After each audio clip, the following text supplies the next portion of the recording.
believe that at the same time, almost at the same time, both ends of the world, meaning Greek, Romans, and the Chinese, have also been doing hijama. So two ends of the world developed their own techniques of how to do suction and hijama and medicine. Okay? And the oldest of them actually is in Egypt. So the oldest history of hijama, believe it or not, is in Egypt. Okay, which is 1,500 years before BC. So that's almost 3,500 years ago, which is a long time ago. Now, since then, obviously, in that region, it's passed on to other countries. So the Greek Romans learned it, and then eventually the Arabs and Persians learned it, and of course other nations along the way. Same thing from the Chinese side of things, other nations along those ways. Whatever's in Southeast Asia right now, covering methods have learned it from the Asian side of things. Okay? So, and by the way, it was practiced up until the 18th century, even until today, basically, in Europe. But it went underground. Why?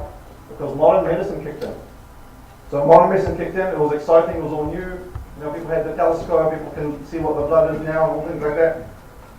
Cupping in itself already existed. And people were doing it in clinics, and people were seeking hijama for treatment, even in Europe. Okay?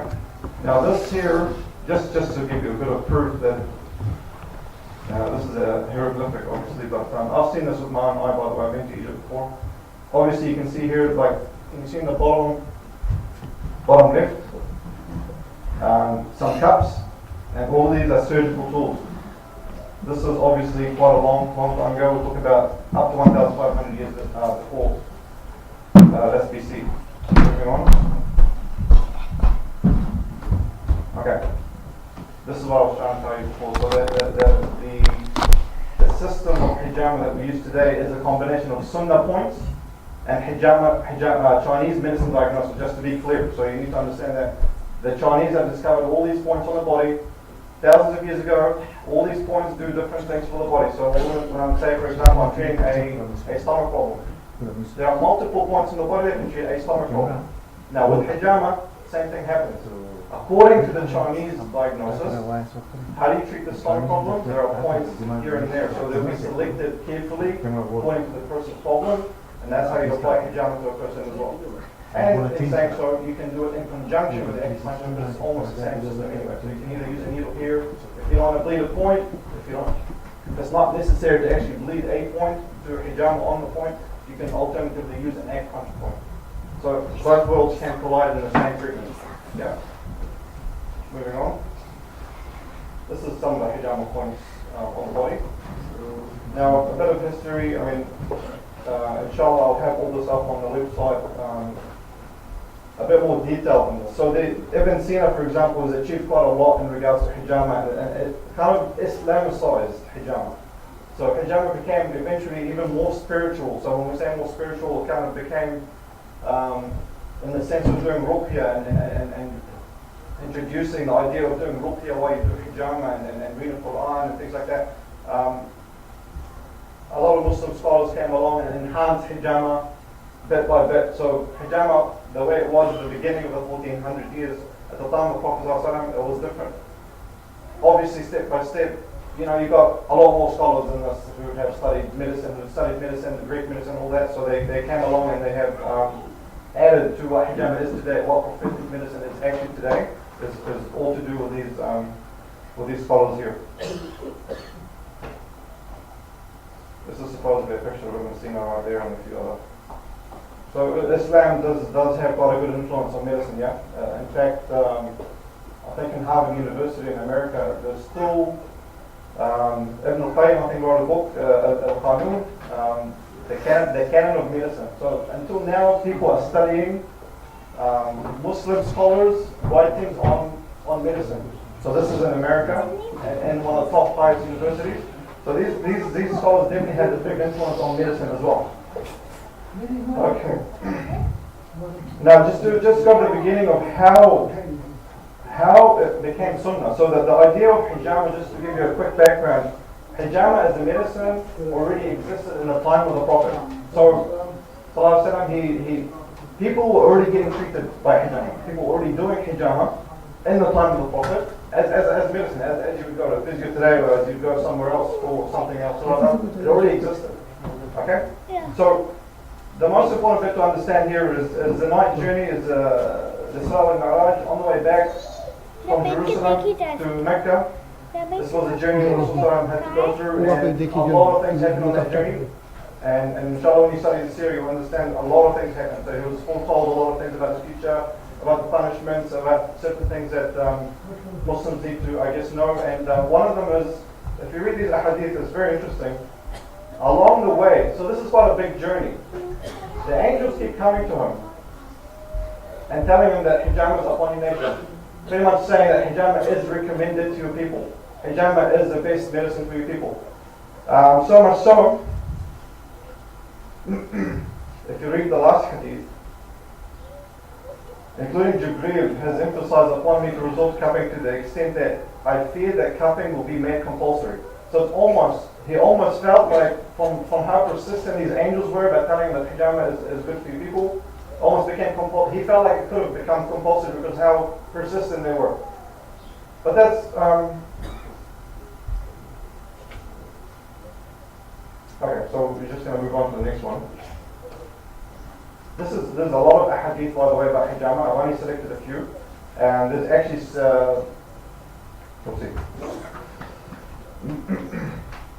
I've only selected a few important ones. There's a lot of different variations of these actual hadith. They're all authentic. Obviously, you've got a lot of Sahaba who are, narrating what Rasulullah said about hijama and the benefits of hijama and things like that. I'll just give you a few more seconds to read some of them.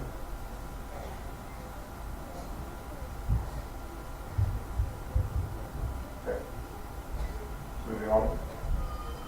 A little bit more on just so hijama is another interesting one. The cupping hijama on an empty stomach. So this was definitely said and recommended by the Prophet. This is exactly what we do. This is what I would recommend. This is what I would recommend if you're going to do hijama coming on your stomach. It has a big influence on what happens to your body when you're fasting. The best treatment is hijama. It removes blood, opens the back, and sharpens the eyesight. Of course, he's talking about different points that you can use on the head that can do that for you. Yeah? Alright, this is the most important bit. Now, hijama in itself should be done at the correct timing. So this is the days that Rasulullah has suggested to the Muslims to do it on 17th, 19th and 21st of the lunar cycle. Okay? Not during the full moon, not before the full moon. It's actually literally the first day is 2 days after the full moon. Okay, there's a science today that only modern medicine has proved this. Okay, so the research in the modern days have proven that, subhanAllah, there's a big reason for this. And it's if you want to get into the science of it, we'll talk about it now. Now, if you don't know anything about how the moon, scientifically speaking, the moon has definitely a big influence on us all, not just physically, but even psychologically. And it has an influence on animals and plants at the same time. Of course, it has influence on the tides. People that go fishing, they know what I'm talking about. They'll have to look at the tides, and the moon timing has an influence on the tides, yeah? So what happens with our body is that the moon in itself, as it's building up to a full moon, a complete moon, the gravitational force of the moon actually has an influence in our blood, our toxins, our hormones. Things change. It's almost like you reach a boiling point where your body's releasing all this, what you call as toxins or rubbish, and it's actually going towards the upper part of your body, yeah? So it's going towards your head, going towards your upper back, okay? And as soon as that 17th day comes, which is 2 days after the full moon, what happens is that all this residual stuff that was released is sitting now in your head and in around the sort of upper parts of your body, okay? And this is why, subhanAllah, nobody knew this until we did modern research, okay? Taking the blood out of certain points in the head, doing the sunnah points actually. So sunnah points mean that Rasulullah himself did it. So they are all called this. So every point that Rasulullah did actually is called the sunnah point. So when you study hijama, that's what it means. And specifically those two in the upper back. Okay, they're the most recommended ones. When we do hijama, always you got to use them. There's a hadith about that alone. It says that it can cure 72 or 74 different ailments. Which alone. Why? Because when you take the blood out of these 2 points, your body just reacts amazingly to them. Gets the rubbish out that's been sitting there, and your body just knows what to do. So when you're taking out this blood, it's not just taking out rubbish. Generally speaking, you're not taking out just rubbish out of your system. You're also stimulating a mechanism that will happen in your body that otherwise will not happen. Okay, it will not happen from just massage. It will not happen from just doing whatever. So subhanAllah, it is amazing. These points existed. He recommended them to us because he did them himself, and then science proves that these points are actually amazing. Yeah? Alright. This is just talking about how the Prophet he did hijama quite a few times actually. Definitely, like I said, he's done the neck and the base of the neck as well as he's done it for magic. Somebody's done sihr on him, he had to do hijama to, what else? He hurt his ankle at one stage, he did hijama for his ankle.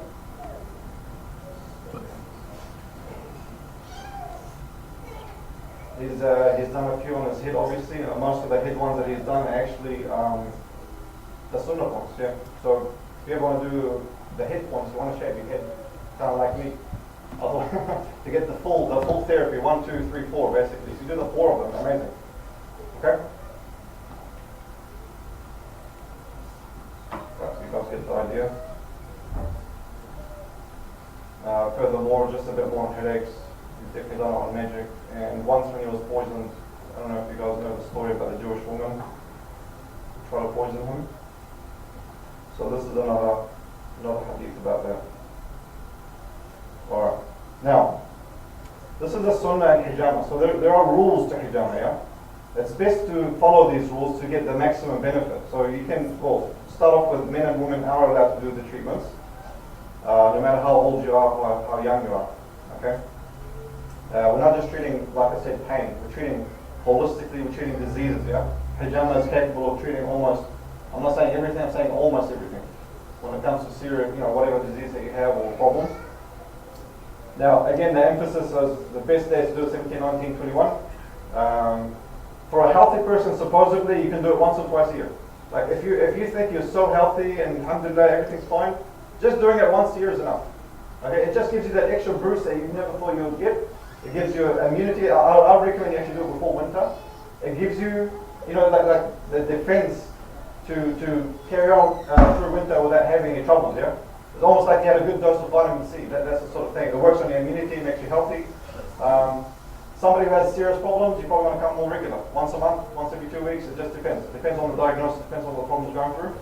Empty stomach is another thing. You have to come in with an empty stomach. If you're diabetic, obviously there's no pressure on you to come in and empty. You eat something light before you come in.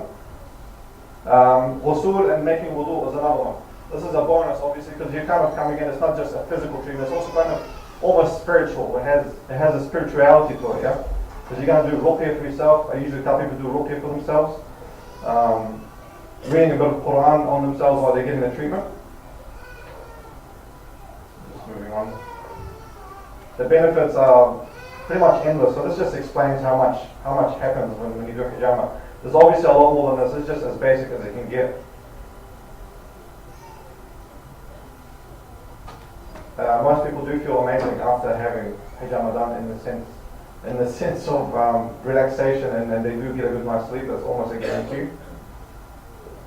The ruqyah, I mean, there's ruqyah is recommended to do during hijama in the sense of doing it yourself. But if you've got other problems, and ruqyah is a big topic, we won't go too deep into that, but ruqyah is something that also can be diagnostic. So somebody who has issues, don't know how to resolve these issues, and things are going on with them that they don't understand. Sometimes doing ruqyah can be a way to diagnose if there's something else going on besides the fact that you're sick or something. So this is a big topic, and I'm sure the Sheikh has probably talked to you about this before, or will in the future. Just move on from that. Just finishing up. These are all the conditions that you can treat. Inshallah, you find all these on my website if you're interested to go on my website, and there's a lot more to read on my website. Obviously, I'm just giving you a brief outcome here of what hijama is, and this is what hijama actually looks like, by the way. If you haven't seen this before, just all the things that I do as well. So I'm just showing a few pics of what I actually train to do as well. So I do Tai Chi, a bit of Chinese massage therapy as well, and acupuncture. These are the hijama tools that we use.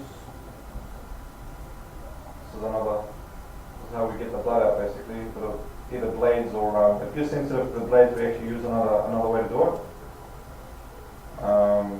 Just some products that help with chronic problems, basically low back stuff and supplements.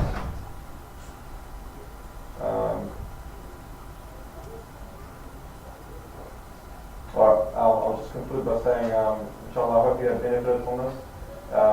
Do visit the website. There's a lot more to read about hijama. There's a lot more to learn about sunnah and hadith. There's a lot more hadith on our website. What I'm doing also is I'm doing monthly newsletters. If you're interested, you can get newsletters with just everything that you need to know about, benefits and advice and tips. So you can actually get education every now and then, once a month. If you're interested, you're more than welcome to join. Jazakumullah khair. Shukran. Thank you very much.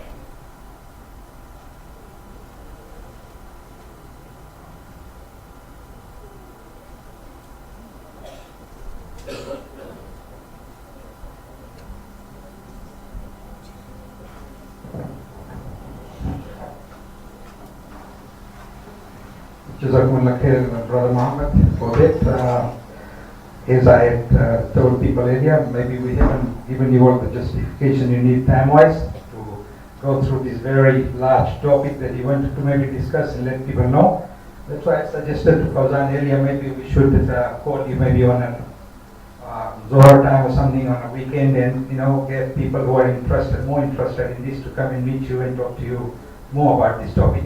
But anyway, people know where to get in touch with you now. Inshallah, if they need to do any of these things, inshallah, they will be in touch with you. One thing I forgot to mention is I would like to thank all those brothers and sisters.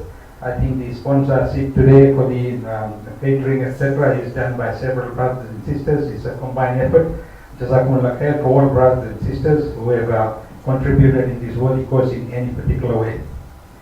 Now we come to another topic, which is maybe bigger than hijama, something where by your contributions, inshallah, you'll be able to get a house in Jannah.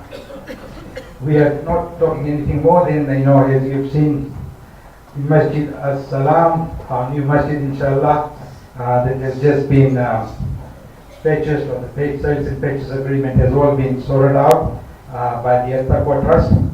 That is our Masjid, inshallah, in the West Auckland area, and we were very glad. We thank Allah subhanahu wa ta'ala for helping us, giving us the hikmah to obtain this particular property so that we can propagate the true Quran and Sunnah in the way that it should be propagated, inshallah.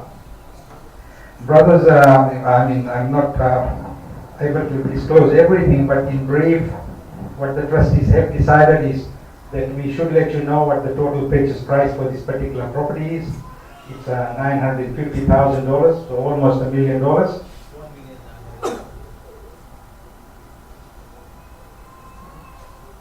$950,000.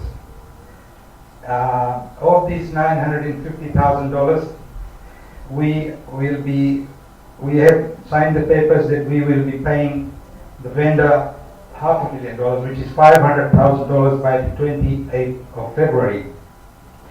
And of this $500,000 so far, $32,000 has been received in kind of donation, and $45,000 as interest-free loans to the trust that will be retained in the due course.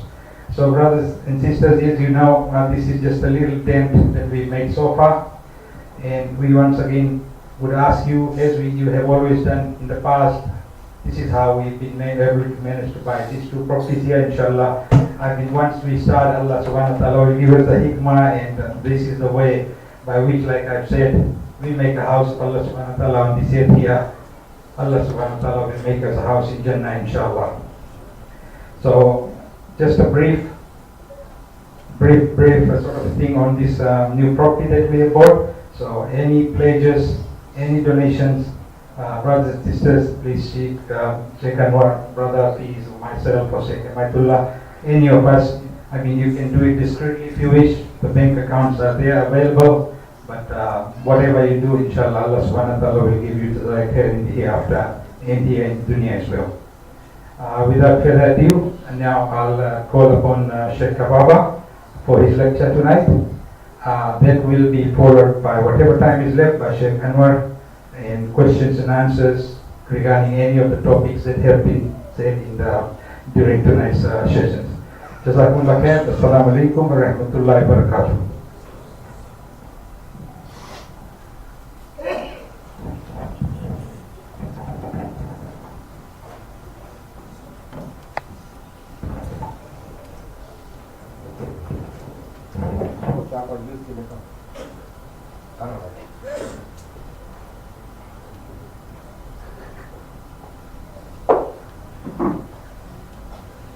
أعوذ بالله من الشيطان الرجيم. بسم الله الرحمن الرحيم. الحمد لله رب العالمين والصلاة والسلام على سيد المرسلين نبينا محمد وعلى آله وصحبه وسلم وبعد.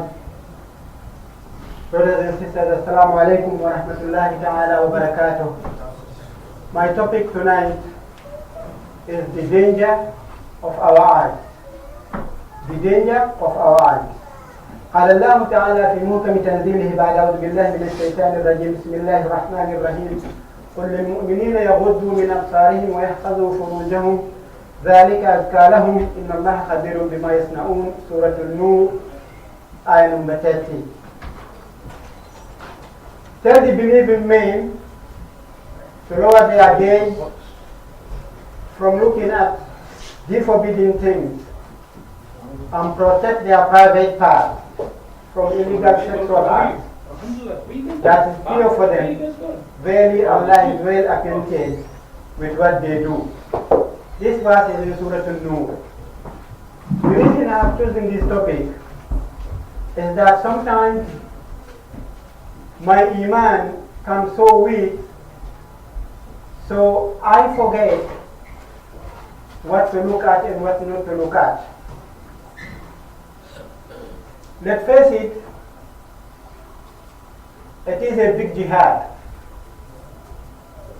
When Allah subhanahu wa ta'ala reveals this ayah, there is a connection between the eye and the private part. We know when eye falls into haram, the first look, you are not held accountable for that. But that is a test for how strong your iman is, or how strong you will be in front of shaitan to obey the command of Allah subhanahu wa ta'ala and the command of his messenger sallallahu alayhi wa sallam. No wonder he sallallahu alayhi wa sallam said, I commit zina. It's zina is sin, is looking at. Again, we all agree on that.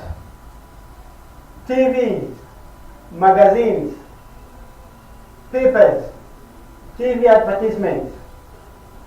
Anywhere you turn around, you will fall into haram. Be it left and right, forward or backward, wherever. Notwithstanding,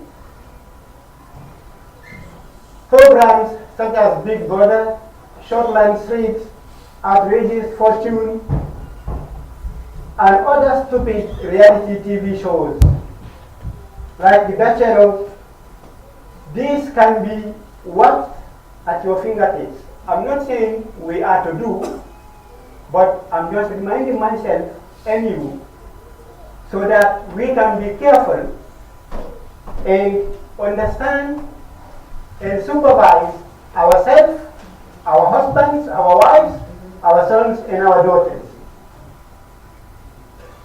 The way women dress in the world we live in today, I mean in the Western society, women is seen as half of the nation. The short clothes or tights she is wearing, the more gorgeous she is. And the more friends she has on Facebook or whatever, the more famous she is. Subhanallah Khaliq al-Azim. Woman in Islam is the entire ummah. Rasulullah sallallahu alayhi wa sallam said, Al-Jannatu tahta aqdam al-ummahat. The Jannah is beneath the feet of the mothers. One might sit in his room and say, look, I don't have Sky, I don't have Sky TV, I don't even have a TV. If we have today's cell phones or laptop, or your wife does, or your sons or your daughters do, be careful and be watchful. This can be important and what? While you are thinking, what is he thinking about? Is he memorizing something, or what is he doing, or what is she doing? Sometimes people lock themselves to watch haram things. They do not want people to see them watching it. يستخفون من الناس ولا يستخفون من الله وهو معهم. They hide from the people. They don't want people to see it. But can they hide from the eyes or from the sight of Allah subhanahu wa ta'ala and He's with them? No. Allah subhanahu wa ta'ala, when these people are doing this, they might lock the doors. ولكن باب الله لا يغلق. Allah's doors will never be locked. Allah subhanahu wa ta'ala stated in Surah Al-Arab, أَلَمْ يَعْلَمْ بِأَنَّ اللَّهَ يَرَى. Knows he not that Allah sees what he does? One who does not control his eyes will end up in indulging in watching or looking at haram things. None of us can escape this in today's life. However, by returning to the Quran and to the Sunnah, and remembering that Allah subhanahu wa ta'ala sees you, He created the thing you are watching and the place you are watching, and He created you, you cannot hide from Him. Allah subhanahu wa ta'ala created you and He provided all that just to try you to see how strong you will be. The danger of the eyes is by committing zina. One who looks at haram, one who does that does not enjoy his prayer. In fact, he or she is always unclean, untidy, always wet. This thing destroys the nations of the Ummah. No wonder many believing women and men today, when you ask them, why can't you get married? Oh brother, you know it is a big responsibility. No wonder Umar ibn Khattab radiallahu ta'ala anhu, when he asked a young man, لماذا لا تتزوج؟ قال إني عاجز. Umar ibn Khattab radiallahu ta'ala anhu said to him, أنت إما عاجز وإما فاجر. It's either you have got a filthy manhood or you are a fajr, meaning that you are someone who does it in haram way. We are not accusing anyone here of doing that. We are just bringing this issue up so that we can remind ourselves and our daughters and our sons about the reality of it. We cannot close internet. We cannot close Skype. We cannot be behind our wives, our husbands, our daughters, and our sons 24/7. And sometimes you will find married men and married women are afraid of either the husband or the father or the wife seeing their phones or their laptops. In fact, even if they are in salat, if they remember it is not locked, they will cut their salat and go and lock it and come and continue their salat. People are set to fear Allah subhanahu wa ta'ala and to remember that Allah subhanahu wa ta'ala sees them and He knows what they do. Using all sorts of gadgets in committing zina is widely open. At schools, intermediate schools, boys and girls are provided with sex education, provided how to obtain pills and injections to prevent them from being pregnant. If daughters becomes pregnant, 14, 15, they can go and do the abortion through the school without the parent knowing. If parents ask about it, it is a privacy. We cannot disclose it to you. It is happening. It is happening. It has happened, it is happening. We are to be aware of this. Involving in mixed gathering where men and women are gathered. Invitation of the shaitan. No wonder it says, نظرة وابتسامة ولقاء ثم فجور. It is sighting and then a bit of smile and then meeting and talking and then committing haram. What is the manhaj? What is the manhaj of believers? To educate ourselves and our children in this is to return to Allah subhanahu wa ta'ala in Quran and to the footsteps of the Prophet sallallahu alayhi wa sallam. As he sallallahu alayhi wa sallam said, يا معشر الشباب من استطاع منكم الباعة فليتزوج ومن لم يستطع فعليه بالصوم. O you young men, whoever is able to get married, let him do so. If not, let him fast. Other way of manhaj to hold on to this is murafaqat salihin, being with the good companions. Always be around good people. Another power we have in our hand is ad-du'a. Such as, O my Rabb, I seek refuge in you from the evil of my ears, and the evil of my sight, and the evil of my tongue, and the evil of my heart, and the evil of my sperm. Always one need to remember the sins they have committed and cry and regret about it. And remember, the angels have not forgotten that, and they have recorded it against you. Remember, your soul is given to you, and it will be taken of you without permission from you.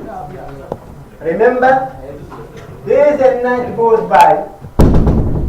The more breath you are taking more steps toward your grave. And everything you do, you are accountable for that. It is obligatory upon all of us to teach our children to fear Allah subhanahu wa ta'ala. Look at the story of Yusuf alayhi salam.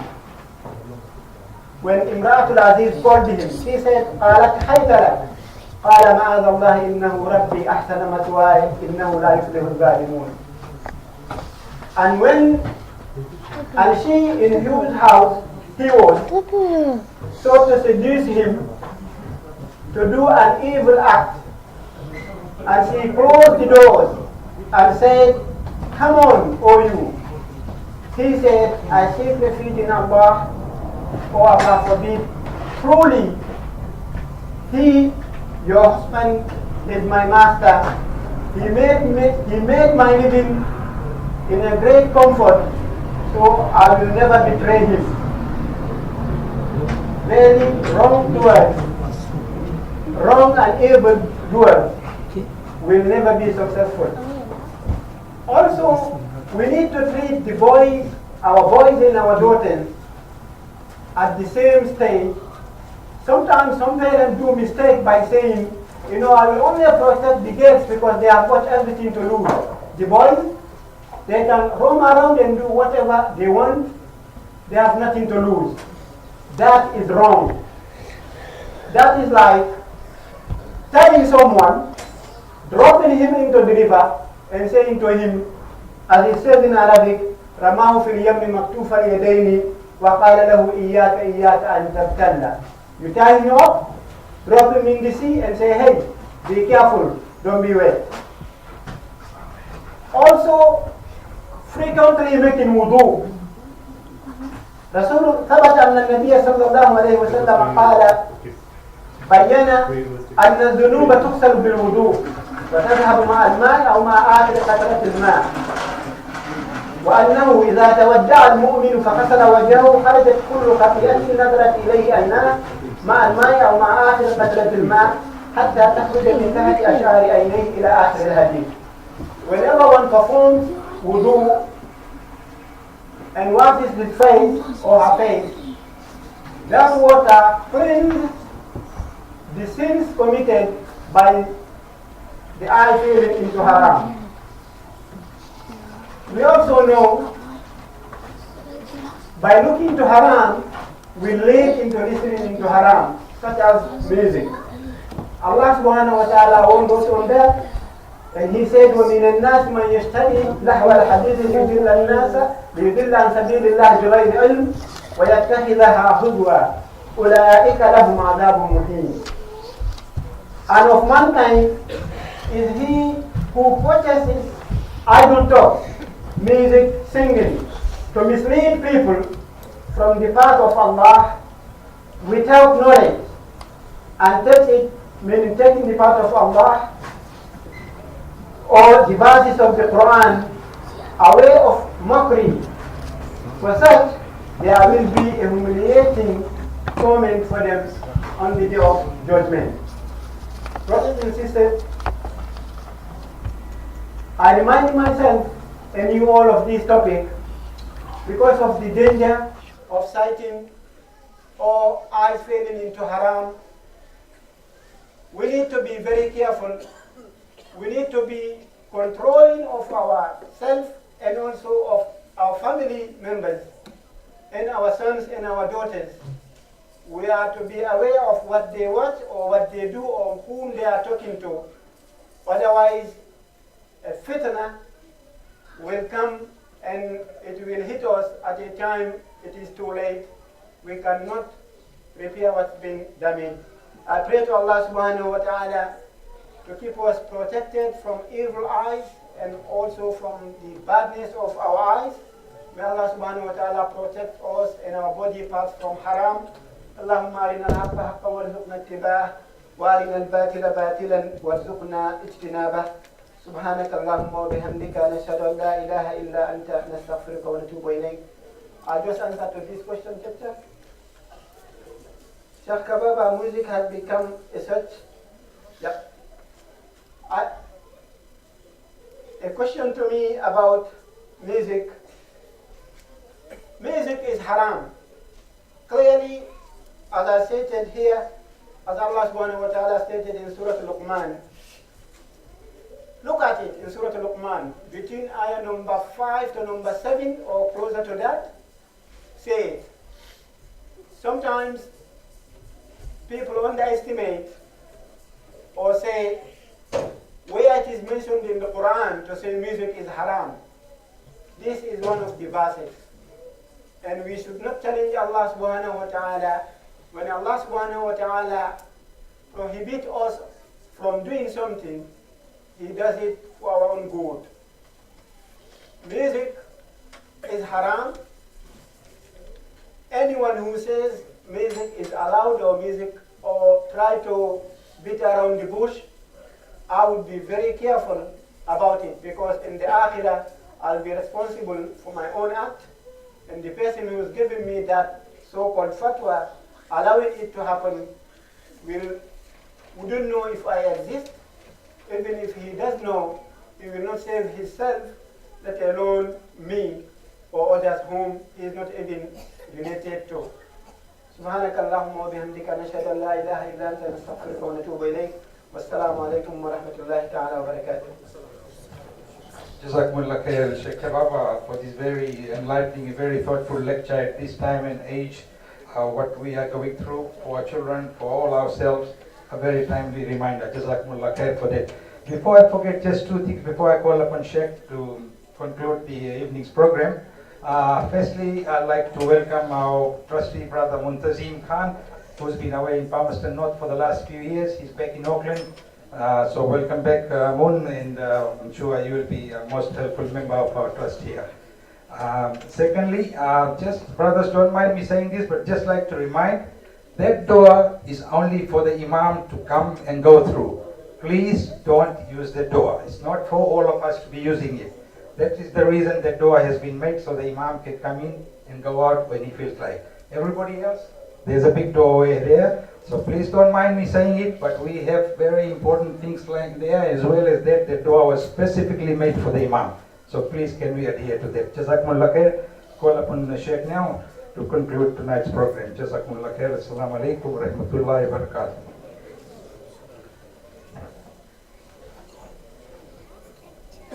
أعوذ بالله من الشيطان الرجيم بسم الله الرحمن الرحيم إن الحمد لله والصلاة والسلام على رسول الله وبعد السلام عليكم ورحمة الله وبركاته.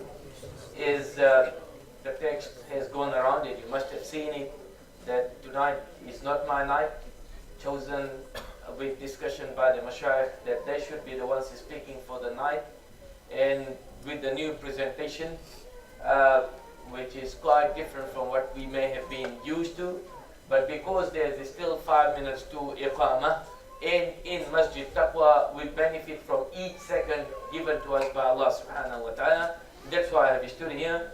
If there are any questions related to any of the topics which has been spoken, you are most welcome to ask. Otherwise, I would proceed and continue till the time of Iqamah. Wa jazakumullahu khairan. Brothers, there are so many things which I thought if time given I would say, but because there is not much time, I would more emphasize on Masjid as-Salam. Masjid as-Salam, the name has been given based on the name, one of the names of Allah subhanahu wa ta'ala. وَلِلَّهِ الْأَسْمَاءُ الْحُسْنَى فَادْعُوهُ بِهَا. Allah subhanahu wa ta'ala has got beautiful names, and we call Allah by those names. And me, you, nobody, I repeat, me, you, or anybody, nobody has been given the right to choose a name for Allah. You are Muhammad, you are Ahmad, you are Khadija and Maryam. If somebody comes and says to you, Shorty, Boldy, Blackie, this and that, would you like it? No. But here it is Allah who said, فَادْعُوهُ بِهَا, names of Allah. They are only in Quran and Sunnah. So one of the names is As-Salam, Al-Quddus, Al-Aziz, Al-Jabbar. Definitely 786 is not one of those. So those who say Allah and Rahman and Rahim represent 786, please recheck your iman. This is a very, very extremely dangerous statement coming from those people. It's not 786, A'udhu Billah. It is Bismillahir Rahmanir Rahim. And when things like this we speak, they say bad things about us, which should not, they should go and correct themselves. So we gave the name of Allah subhanahu wa ta'ala, Masjid as-Salam, the house of Allah. All the houses of Masajid are the houses of Allah. The virtues already have mentioned, some of those things have been mentioned, related to spending in the path of Allah subhanahu wa ta'ala. And even if you give little bit, whatever it is, you would be rewarded for that in the time when you need it the most. We have come with a calculation, 950,000 we have purchased with possible some of the renovations and whatever, it would come to about 1 million. We divided it in shares of square meters. The amount of the land size is about 2,040 square meters. It comes in shares as just about $500 per square meter. So we are promoting it as such. You may buy that 1 square meter for $500.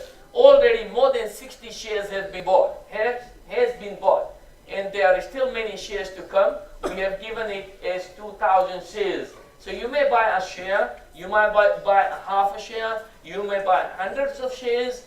Believe me, if we are able to, I'm pretty sure all of you would like to buy all shares alone and not to share it with anybody else. But unfortunately, or fortunately, we are not able to. But whatever we can, wa jazakumullahu khairan. You may contact us after Salah. You may discuss with us anytime. You may go online and pay. You may go and take account numbers. There are account numbers in the papers written which you can take from us.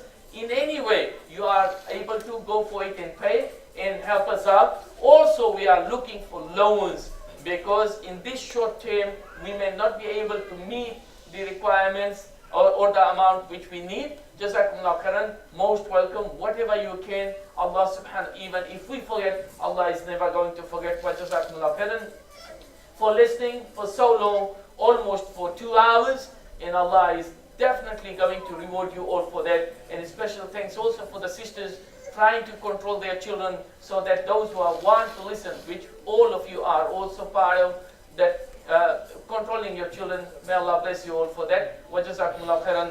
ربنا آتنا في الدنيا حسنة وفي الآخرة حسنة وقنا عذاب النار. سبحان ربك رب العزة ما يصفون وسلام على المرسلين والحمد لله رب العالمين. سبحانك اللهم وبحمدك نشهد أن لا إله إلا أنت نستغفرك ونتوب إليك. والسلام عليكم ورحمة الله وبركاته.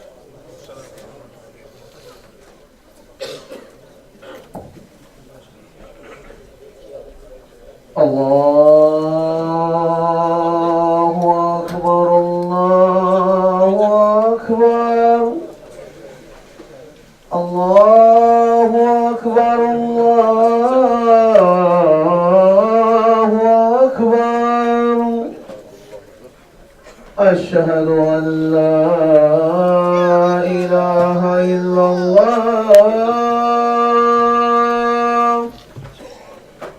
أشهد أن لا